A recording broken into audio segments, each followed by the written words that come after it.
Hello there and welcome to Full Chat with me, David Prutton. And me, Ewan Thomas, celebrating all things we love about being on two wheels. Now, Full Chat is powered by bikesure. As the UK's largest independent motorcycle insurance broker, they will tailor a quote to your exact needs, saving you money on your annual bike, moped and scooter insurance. Don't forget to press subscribe on YouTube so that you never miss an episode, or you can press the follow button on Apple or Spotify or wherever you get your podcasts from. Also, and listen up please, this coming Friday, the 22nd of November, we're going to be live on stage at Motorcycle Live at the NEC in Birmingham with our very special guest, Titch Cormack. If you can make it down, then please come, see us, say hello, as we'll be on stage between 11 and 11:30. That's Motorcycle Live at the NEC this Friday, the 22nd of November. I can't wait. That's going to be absolutely brilliant, as is today's podcast, because we have got an absolute belter of a guest. Let me tell you, he is a legend, not just on two wheels, on four wheels. You'll know him as a motorcycle racer, a truck racer, an author, a TV presenter, a commentator, a pilot, and probably the best prankster I've ever met. He is the one and only, the brilliant Steve Parrish. Morning, Steve. Good morning to you. Are you all right? Good. Yeah, we're good. Up now, haven't you, with all that kind of stuff? Yeah, no pressure, Steve, to deliver, which, of course, you always do. But I have grown up a little bit now. I'm not quite as immature. My wife thinks I've grown up to about 14 now. Well, you're in good company here, Steve. Don't you worry about that. When you look, I mean, just as Ewan's reeled off there, when you look back on your career, I mean, it's been sensational in motorsport and bikes, obviously, especially. There must be a real sense of contentment as you look back, but obviously with half an eye looking forward as well. Yeah, I think so. We all love what we've achieved and we all love the times that we've had. I'm constantly being told, and I think I'm probably going to believe it, that I lived through the good times of motorsport, I guess you'd say. My career really pretty much started off more or less mid-late 70s, when you could do lots of silly things and get away with it. You didn't get photographs because you had to carry your box brownie around or whatever it was. You didn't have a phone. You didn't have X or Twitter or Facebook or Instagram and all those sort of things. So, and even the journalists, I think back then, what went on tour, stayed on tour. So we could, muck around a fair bit. And I think it was when sport was probably quite a lot of fun. I certainly made it fun. Whereas I often think now, and I still love it, and I'm sure you guys do, but particularly in my sport, motorcycle racing and maybe car racing, you become a bit of a homogenised being, and you have to do the right thing, be seen to do the right thing. You have your psychiatrist with you, your dietitian with you, and all the things that I didn't do. We kind of raced on Saturdays and Sundays and then pissed around the rest of the week, really. And that was what it was about. So I came through that period and I've seen it grow and change a great deal. But yeah, you're right. I'm very proud of what I did. I've still got aches and pains and screws and pins to prove that I did it. And so I'm kind of now thinking that the doctors were right and you'll regret it in later life. But who would have thought I'd live to this age? Yeah, no regrets, mate. I think you've done it the right way. You've excelled at sport and you've done it with rock and roll pizzazz as well. And I think you're right. Sport and athletes today, they just seem manufactured. You know, they've got the right answers. They've got the correct things they have to say. Whereas in the day, you could have a cigarette hanging out your mouth if you wanted. You could say what you wanted. You know, it was different. You were you. But in terms of two wheels, a lot of people we talk to on here, we ask them, where did it start? Where did that love affair start? And normally it's, my dad got me into it or my uncle got me into it. Was it always two wheels for you at a young age, or was it going to be cars? No, it could have been anything. It didn't matter what it was. I grew up in near to where I'm back living again now, in Hertfordshire on the Herts-Cambs border. And there was a disused airfield called Steeple Morden. It was an old wartime airfield, and it had runways, or some of the runways were left there. There was fields and everything else. And I would drive or ride anything that cost £5 because that was about all I could afford. And I would have been from the age of maybe 10, 11, 12, 13, all that sort of era. I'd go up there with maybe an uncle would give me an old banger of a car, or I'd find one from the garage that had been no MOT or whatever. And I learnt to fix it and drive it and cause havoc around there, really. None of the other parents in the village would let their kids come anywhere near me because I'd be seeing how many times I could roll it over on the airfield or something. You know, and just same with motorbikes. If a BSA Bantam or a James or something came along that was £5 and I could get it going. And I had a couple of mates that would come along. Fortunately, the son of the fellow that owned the village garage, because he could nick the petrol, so that would help a lot. And we'd just tear around on anything, and whatever it was. So, and it just happened to go motorcycling because I had when I was 16. You were allowed to have one at 16. I'm not even sure what it is now. I think it maybe is, but you could have a little up to 250cc. And that was my only more way of escapism, really. Living in the villages, there was no buses or anything else around, so it was my independence. So got myself a little 250 Yamaha YDS3, which I've actually bought one back, and I've got one in my store. And that gave me a chance to tear around, and I met people that rode motorbikes, as you did back then. And I think there was more people rode motorbikes back then simply because it was a cheap way of transport. You could do it, and your insurance came to 10 quid, and your tax was 5 quid or whatever. Wow. And off you went. And I passed my test after a week, and then got a bigger bike, and just loved it. But the mates I met in the village pub, none of us liked snooker, darts, football, rugby, or anything else, but we liked motorbikes. So fairly early on, we decided we were going to go racing, and I couldn't. There was a bloke that could weld, there was a bloke that could do paint spraying, there was someone else that could do sign writing, and I really couldn't do anything apart from ride. So I got the job riding, and that's really how the team started as such. And by then we were about 18, so 18 or so. Saved up a few quid, got an old bike, and I was the riders. We were known as porous racing because we were as poor as piss, and the bike used to leak so much oil. So that was a twofer. I like it. I like it. Not just a good rider, but a great pun as well. Yeah. I guess if I'd have met up with people that race cars or whatever was in car racing, then probably I would have gone that way. And I genuinely think, and I've been told it, I probably would have been as good at the same level, whether it be four wheels or two wheels. It just kind of whatever. I love just driving, riding, going fast. Loved scaring myself. Still do. My wife hates it. We can certainly relate to that thrill-based element of what it is. And you mentioned, Steve, teammates and mates and moving forward with racing. Am I right in thinking that Barry Sheene was a real hero of yours? And then you take that into account, and then you kind of jump forward a little bit, and you talk about rubbing shoulders. That must have been kind of dream come true territory. Yeah. I mean, sometimes you have to pinch yourself, don't you? And you look back on it, and now I look back on it more and more. Right place, right time, right age, right skill base, I guess. And I had a poster on my wall, and you were saying about you speak to people what inspired them to go riding, and it was their mum or their dad or whatever, someone in the family. But me, it was Barry Sheene, and I was 3 and a bit years younger than Barry. He started racing before I did. Everybody I knew wanted to be Barry Sheene if you're a bloke, and if you're a girl, you wanted to be with Barry Sheene. It was like that was the way it was. So he was the poster boy on my wall, along with others, I guess, Agostini and Mike Hailwood and famous people like that. And then eventually, quite astonishingly, having won domestic racing, British Championships and things, I got to meet Barry before I joined the team. He lived at the time not far off from here, Wisbech in Cambridgeshire at the time.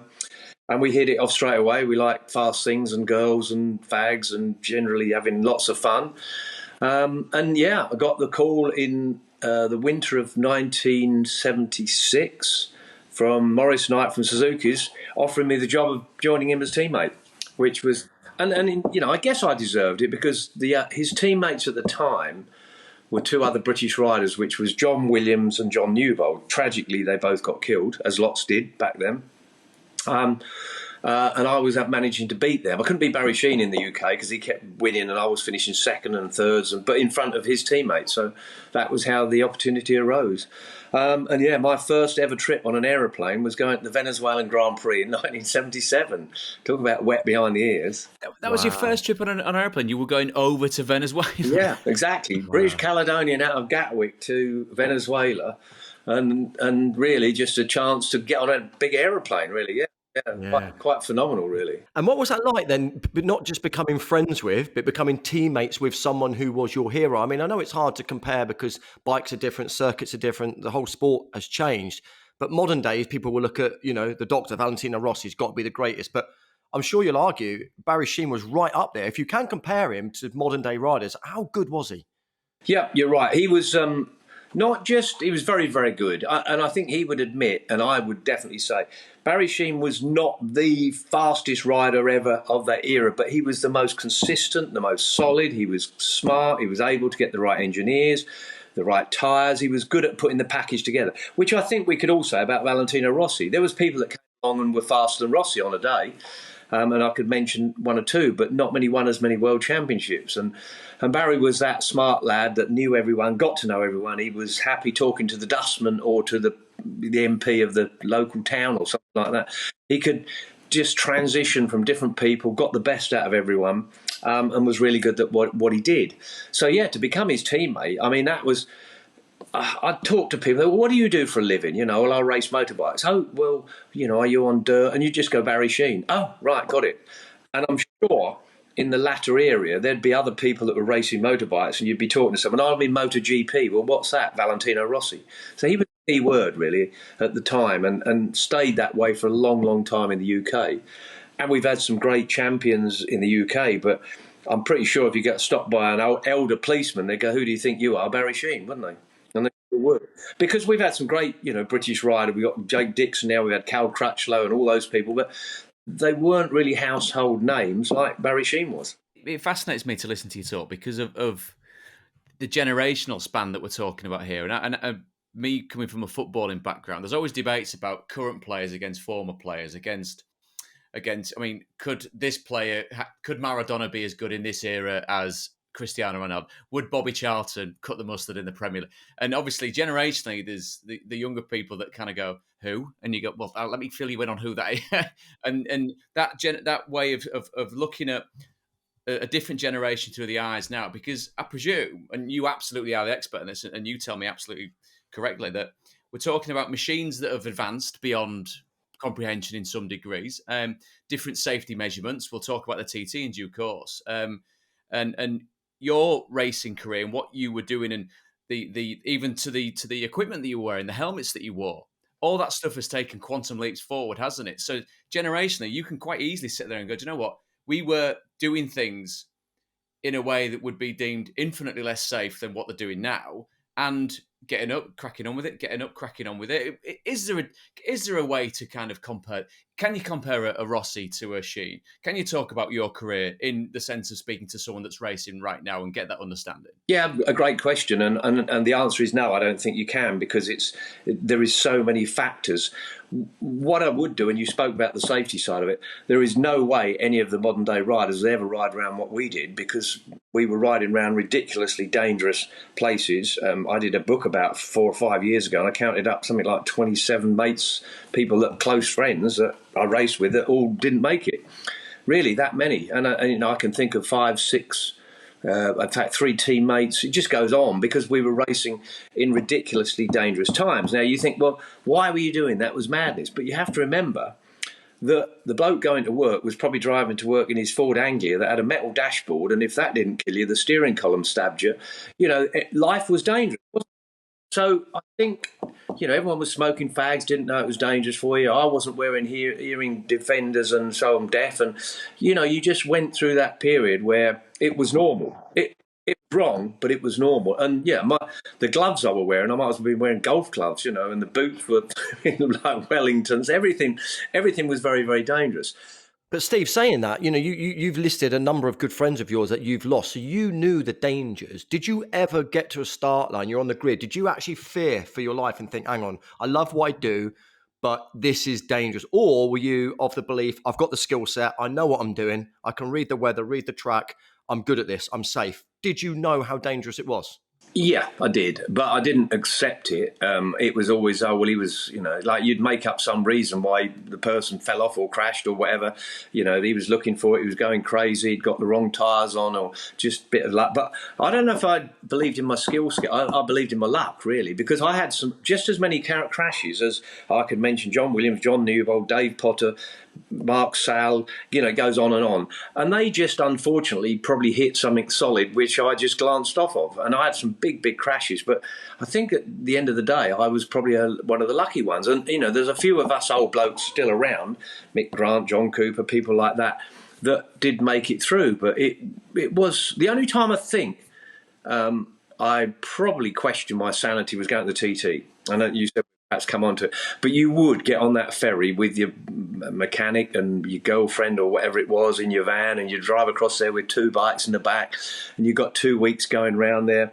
and you would know pretty much that about 2 people weren't coming home. That was the average on that one event. So that was the one place where I think I treated it with a bit more caution maybe than I did anywhere else. But that's why I never won the TT. I got on the podium, but I didn't win it because people like Joey Dunlop and some of the other riders from that era were hell-bent on winning the TT. I wasn't. I wanted to go there because I got paid to do it, and I wanted to do the kind of achievement of doing it, climbing Mount Everest or whatever. It was the biggest thrill and scare, and I have to say I loved doing it. But boy, was a relief when you got on the ferry to go home. I think you've been quoted as saying, have you not, that you only ever gave it 80% full beans on the TT because of that factor. Any regrets there that you didn't actually push it to the limits? Yeah, I don't know if there's any regrets because I'm still here talking to you. Now, whether or not I'd given it the 90%, maybe I wouldn't. I always made a point of, if I wasn't too sure of the speed of the corner, I'd be 10 mile an hour slower than instead of being 10 mile an hour faster. And I rode at the pace I wanted to ride round there. And there would be people coming past me in conditions that were foggy or rainy or whatever. And I'd just say, well, that's it, go on and win the race. So it wasn't the be-all and end-all. For me, it was Grand Prix, short circuits. That was really what I was after.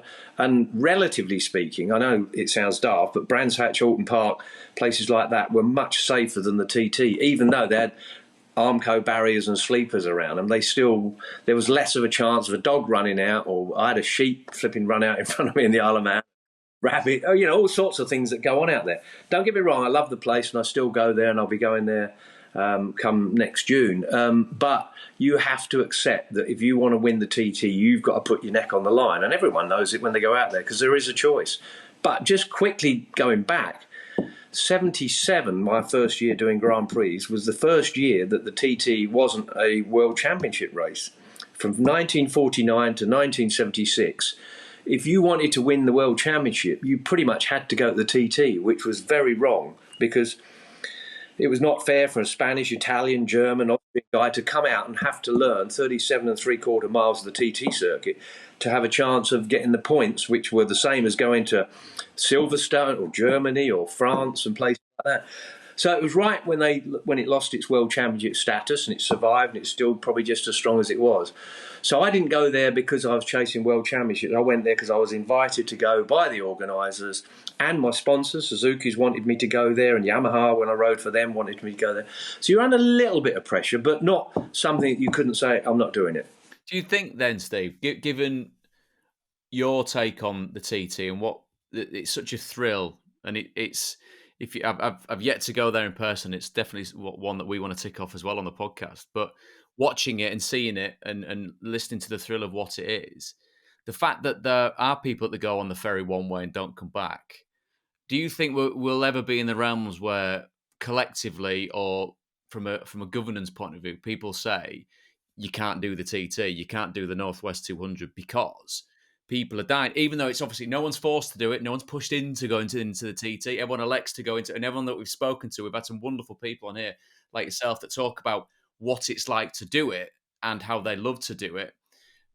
Would that ever get taken out the rider's hands, saying it might be more of a ceremonial or a processional? You can go around, but no one's doing 125 miles an hour. You know what I mean? Everyone's got to slow down, got to absolutely sanitize the life of it, because then, therefore, that would make it not what it is, would it? Sure. No, I think you're possibly right. I hope you're not. But yeah, I do think that it could eventually run out of steam.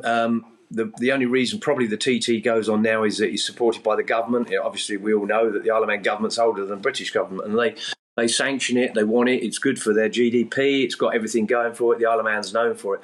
But yeah, maybe one day someone in there will say, we can't be doing this. I don't really know. The Northwest 200 is slightly different than some of the other Irish races. They've already, I'm probably sure you're aware, they struggle with insurances. Can you imagine? I think the Isle of Man is underwritten by the Isle of Man government for its insurance purposes. But just imagine if you're an underwriter, you're going to right, Bill, here we are.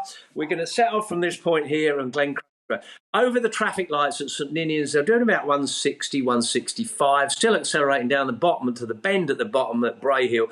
There'll be people, Mrs Miggins will have a cup of tea in her hand. She'll be there with cousins and aunties standing in the garden. And then you'll go up the hill there and you'll brush that hedge on Aggo's Leap there, and there'll be another group of people watching there with their sandwich. You'd just walk away, wouldn't you? You really would. Yeah. You can't imagine the world we live in now. You've got to be careful that one of the pavements isn't sticking up and someone trips over it. So we are living in this ridiculous world now where no one can do anything dangerous. So there is a possibility. I don't know when and if, but the Isle of Man at times doesn't make sense, but it is, and you've been told this before, the most exhilarating, ridiculous, nonsensical thing you could ever do. And if you haven't been, get there quickly, I would suggest, because who knows, 5 years' time it might not be there. Yeah, we got to get there. Oh, definitely Yeah. got to get there. Just with regards to racing, Stephen, as we've said, we've had some wonderful races on over the course of the couple of series we've done. I mean, Toseland, Hickey, James Hilliard, the names just jump out. And we spoke to James about retiring through injury, which, again, there's still a real seed of what if with him, even though he did so wonderfully well. But the ones that are still racing or getting to the point where it's time to call it a day, with your experience of that, to call it a day before you can't do it anymore, to be able to do it on your own terms. And obviously your career then blossoms in a different direction after blossoming on the racetrack. What is it easy to get to that point where you say, right, that's it, I'm done? Or is it something that comes to you rather than you making that decision? Well, I think it comes to you if you get injured enough you physically can't do it anymore. But no, I think it's a huge problem for everyone, and I'm sure it's the same in your sport. And we all go through that period. Let's face it, if you can make a living out of your hobby, it's a dream come true. You know, the day that you have to think about going to do it, then it's not as much fun. So, and I do often genuinely feel sorry for some of the people that do, their career does come to an end. And it might be because they're not fast enough. It might be because they haven't got the sponsorship. It might be because they've got an injury. A number of factors can come into it. And John McGuinness is a great example, I guess. Well, he's 52, I think now, John is. Still enjoying it. And I saw he wrote a column the other day, while I'm still going around there, he can run top 6 or 7, I'll carry on doing it. Now, John's in probably a slightly different position because he's, I'd say, financially secure, and he's got a period now to go on being an ambassador for the sport and whatever. But if you've not quite made it to that level, very difficult to stop, because you've spent arguably 20, 30 years doing something like racing motorcycles, and that could be playing football, rugby, whatever. Your skill set isn't as good as the bloke that left school when you did, went to college and has got a business set up, or he's got a really good job and he's got all that experience. You're kind of thrown out in the deep end in lots of ways. I'm very, very fortunate because I stopped racing in 1986 at the age of 32. Already had a team ready to set up. I was sponsored by Yamaha and Loctite. Did that for 5 years. Started doing a bit of commentary work. Then truck racing came along, and then more commentary work. So I've managed to bumble my way through my whole life, keeping out of a proper job, and I'm very proud of that. That's what You've done well, mate. I think what's hard as well is if it's running through your veins, which it is, and like you said, it's a passion, it's everything. When that's taken away, it's absolutely horrible. But listen, jumping all over the place. I spoke earlier about your rock and roll lifestyle. Earlier in your career, did you not get sponsored by George Harrison from the Beatles? Is that right? Was Iwan? I mean, how did that come about, and how cool is that? Yeah, it was pretty cool, I have to say. Well, like most things in my life, a lot of them were instigated by Barry Sheene, because he was the man that knew everybody and did everything and whatever, and he just sort of he'd open a lot of doors very, very easily. But what happened was, at the end of 1977, I finished 5th in the World Championship, which for my first year I was very pleased with. I'd never seen any of the circuits. As I said, I'd not been on an aeroplane before. So I got really stuck in. I got given Barry's bike from 76, so I had a 1-year-old bike and he had the new bike. But we had some good battles together. Anyway, at the end of 77, Suzuki Japan decided they hadn't got a budget to run 3 riders in 1978. The team in 77 was myself, Barry Sheene and Pat Hennon, an American. And Pat ended up 3rd in the World Championship. It was his 3rd season doing Grand Prix. And I was obviously 5th, so I was the one that was dropped off. And Barry was really pissed off because he wanted me to stay in the team because we were mates. And George Harrison had been coming to some of the races. And I got to meet George and Livy, his lovely wife, and George comes up one day and just said, "Oh, don't worry, Stavros, my nickname. A lot of people won't know that, but Barry Sheene nicknamed me Stavros quickly because when I was young, I was fat and I had curly hair and I looked like Stavros out of Kojak. So that's quickly where that came from." So he said, George said, "Oh, don't worry, Stavros, I'll buy you some petrol and some tyres and bits and pieces and so on and so on." And he gave me this address. Go down to Cadogan Square, I think it was in London, where his record company was, and it was Harry's Songs Limited and Dark Horse Records. He had 2 record labels. And I walked in there, and this lady gave me an envelope, and in it was a cheque for about 40,000 quid. And in 1978, £40,000 was a lot of money. It bought me two RG 500s, a TZ 750 Yamaha, you name it. It's a lot of money now. It's a week's worth for Prutz when he was playing for Southampton. Yeah. But it's bonus for scoring. But anyway, it was enough to set me up. And then on top of that, luckily, a company called CSS that looked after Barry's management had got a skateboard company that wanted to get involved with Barry, and he couldn't put that name on the bike, so they got involved with me. So 1978, I was kicked out of the factory team and earned about 3 times more than I did. So That's George was a lovely, lovely fellow. We'd go down to his house, Friar Park at Henley, and go to his recording studios and get involved with all that and meet all the lovely, famous people that were around. And so, it was a great, great time. That's absolutely amazing. I mean, that's blown my mind, because I remember reading, like I said, a Beatles nut, and it was his love for kind of racing was very much in direct contrast with all of his kind of Eastern kind of religious faith and the belief, wasn't it, with regards to what he was, peace, love, and all that type of stuff. And then he was a bit of a petrol head underneath it all, wasn't he? Yeah, he was mad on F1. He used to go all the F1 races. In fact, I remember he organised Barry to have a test in an F1 in the Surtees, and George actually got to drive the car as well at Brands Hatch. He went round in the F1 car as well.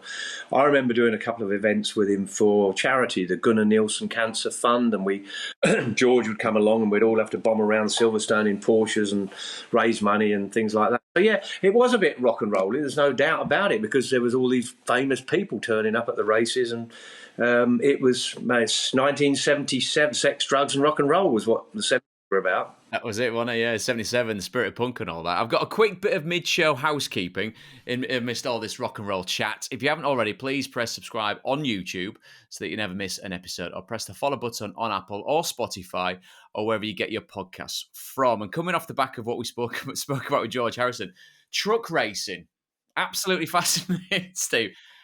Where does that come from in this mad story that's just full of randomness? Yeah, well, again, Barry Sheene, I'm afraid to say. Well, not afraid to say. He was the man that kind of sorted out lots of things for me. But I was jealous of Barry because he, in his latter years of racing motorcycles, 84, he was sponsored by DAF Trucks. He had a Suzuki in blue and yellow colours, and right on the back of the seat was DAF Trucks. And it was something that DAF wanted to get involved with. They supplied his transporter, which is a great big DAF truck.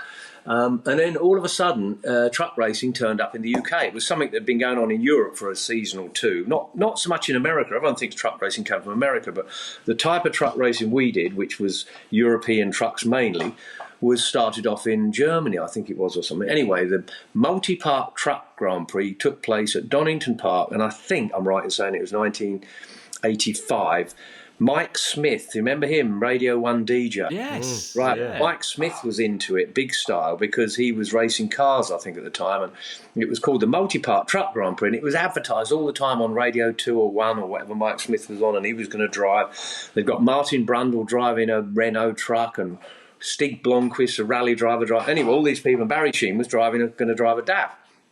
I was really pissed off because I'm not blowing my own trumpet here. Barry Sheene was better than me on a motorbike, no question about it. But whenever we raced cars, and we did a lot of celebrity car racing, I used to beat him. So there's me chomping at the bit. I want to go racing trucks. So I went to Mercedes-Benz at Milton Keynes. Said, Barry Sheene's in a DAF. Give me a Mercedes and I'll beat him and whatever. And they did. I mean, they said, "You've got an HGV, haven't you?" I said, yeah, of course I have. I've never driven anything bigger than a Transit. And the initial trucks were just road trucks. But just to go back to the multi-part truck Grand Prix in 1985 at Donington Park, was the biggest crowd they've ever had, bigger than the Formula One race that was up there and everything. There was like 120,000 people. The M1 was shut. It was just ridiculous, monstrous. Anyway, I did this race and finished second, beating Barry, beating just about everyone apart from some Italian bloke. And I just looked at all these people, and it was like ka-ching, when the old pound signs come up in your eyes, and I'm going, I think I better have some of this. So I did my best to continue doing it, which I did. Mercedes-Benz UK built me a better truck because they could also see the opportunity in promoting truck racing and trucks in general.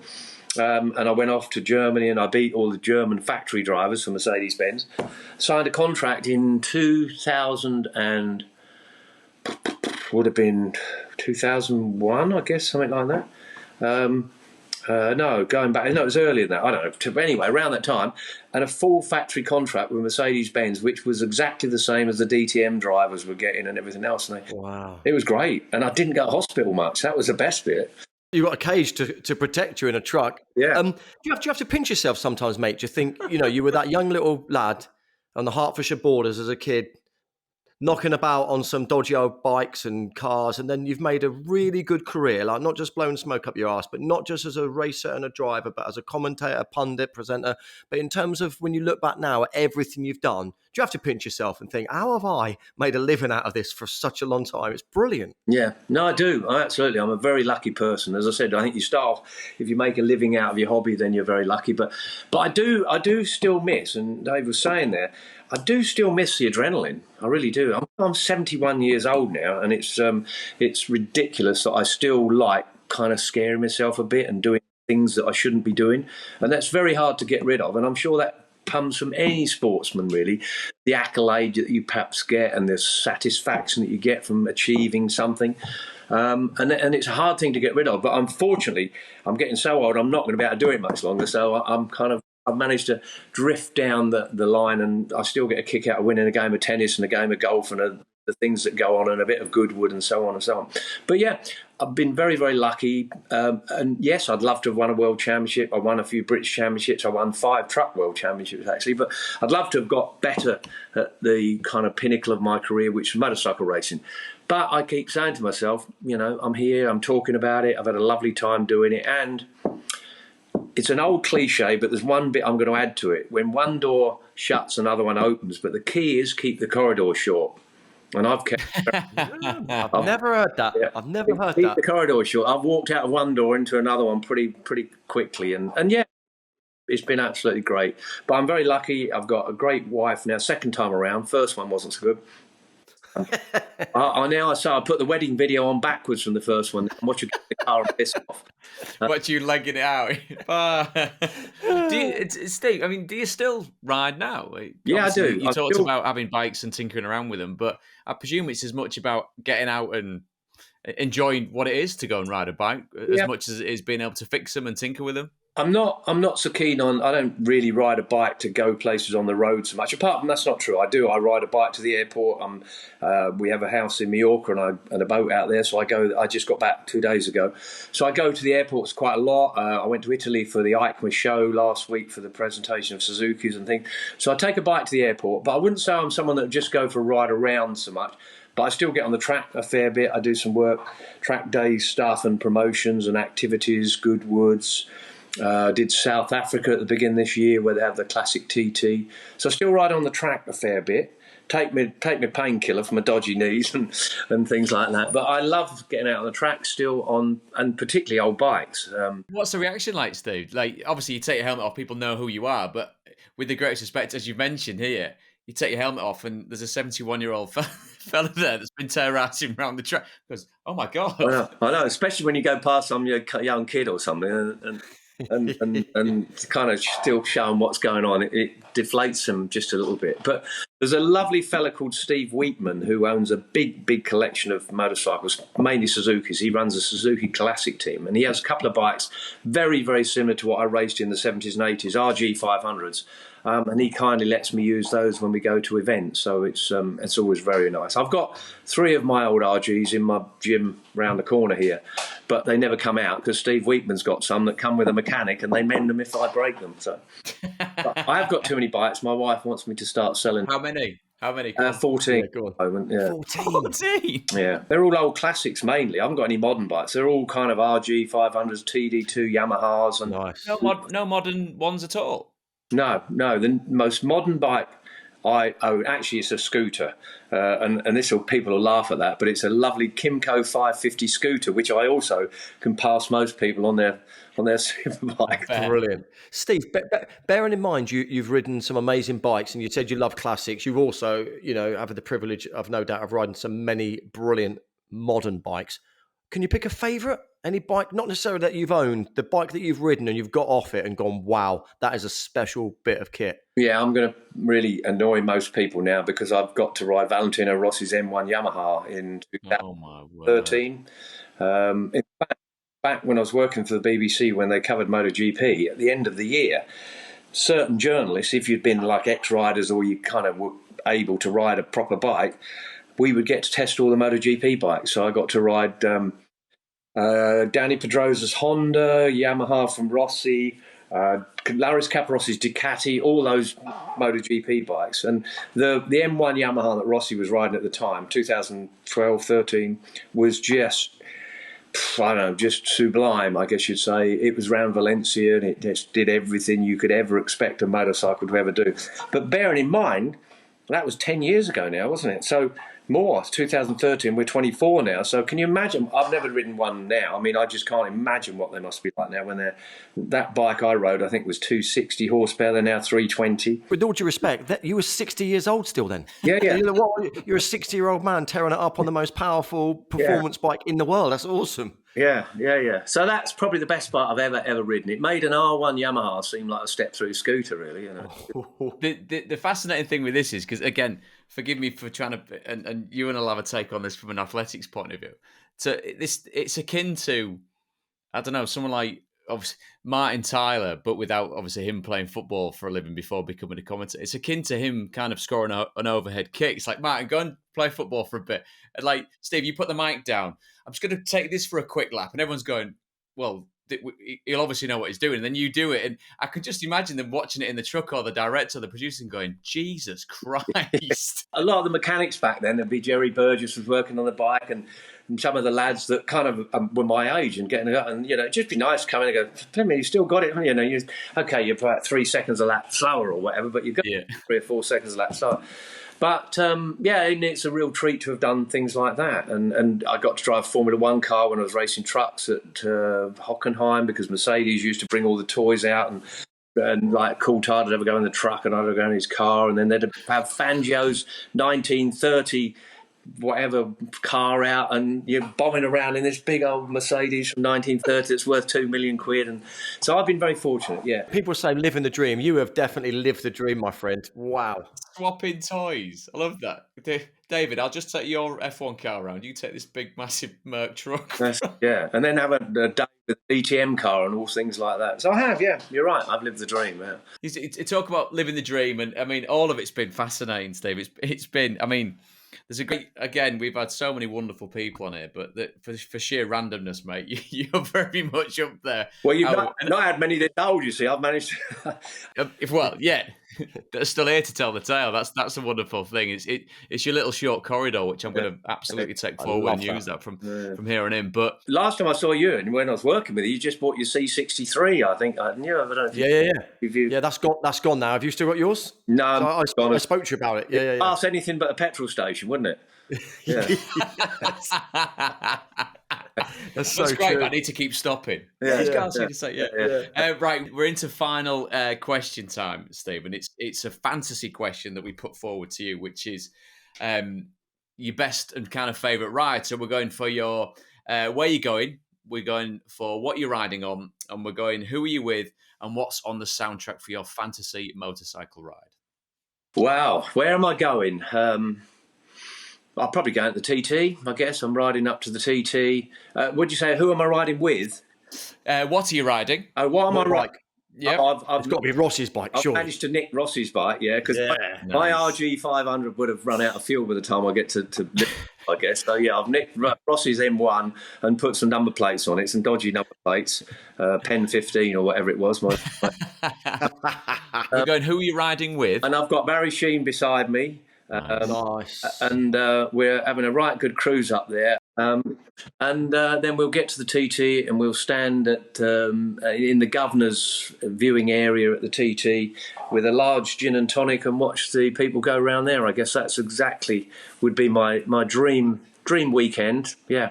That sounds absolutely so. I did say it was your final question, but you've just poked my curiosity there when you say about Barry Sheene, and we spoke about him at length earlier on.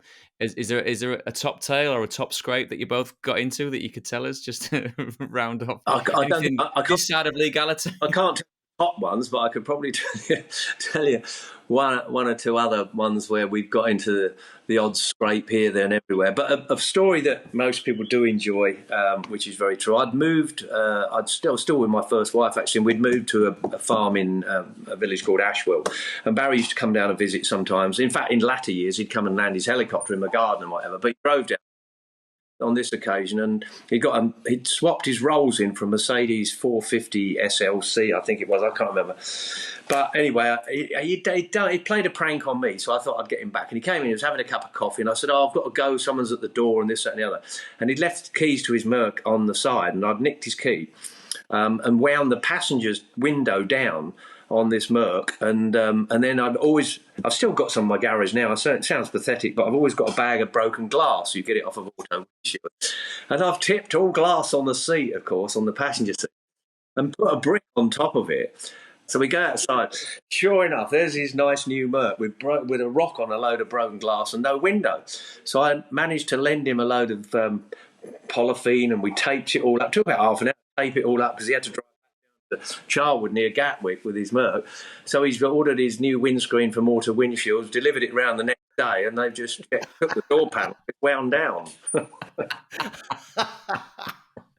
That is so good. Oh, right. I love the commitment to it as well, helping him tape it up. Yeah. That's so I can't believe they've done it. Apologising all the time, so sorry, I couldn't believe it. Yeah. Oh, Steve, I've got to say, in terms of guests, I know I've said it, we've lived a life and are still here to tell the tales. You, my friend, are brilliant at telling the tales, and honestly, it's been a pleasure, isn't it, Prutz? Because we've really wanted to get you on here for a while, and it's just to hear your stories, talking of yesteryear, it's lovely. My venture next year, I don't know if you know him at all, I'm doing, I did 10 years of my own theatre show called The Mad Tour, but I'm starting off with Henry Cole, so I'm doing some stuff with Henry Cole. Oh, nice. My word, that'll be some do that. 20 dates around the country next year in theatres, 300 or 400 seaters, and bombing around doing that. So I'm looking forward. Fantastic, Steve. Oh, we'll pencil a date in, won't we? Yeah, 100%. Get ourselves there. Out of the two of you, will there be room for any silence at all?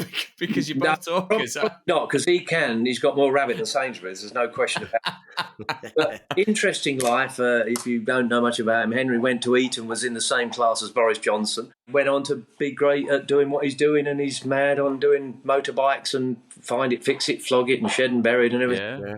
So it's a lot of fun doing it with him. So I'll certainly keep an eye out for that. But sadly, that's about it for this week's Full Chat. Powered, of course, by Bikesure. It's the UK's largest independent motorcycle insurance broker. Bikesure will tailor a quote to your exact needs and help you save money on your annual bike, scooter, or moped insurance. I told you at the beginning of this, it was going to be an absolute belter. I have to say, thank you so much. By far, one of my favourite guests, the one and only Mr. Steve Parrish. Thanks, mate. Thanks, guys. It's been a pleasure. It's been our pleasure, Steve. Don't worry about that. Don't forget to press the subscribe button on YouTube so that you never miss an episode. Or you can press the follow button on Apple or Spotify or wherever you get your podcast from. And don't forget, I said at the top, to come and see us at Motorcycle Live at the NEC this Friday, the 22nd of November, when we'll be on stage from 11 till 11:30 with the brilliant Titch Cormac. Yeah, thanks so much for listening. If you can pop along on Friday, we look forward to meeting you then. If not, we'll see you next time. Thanks.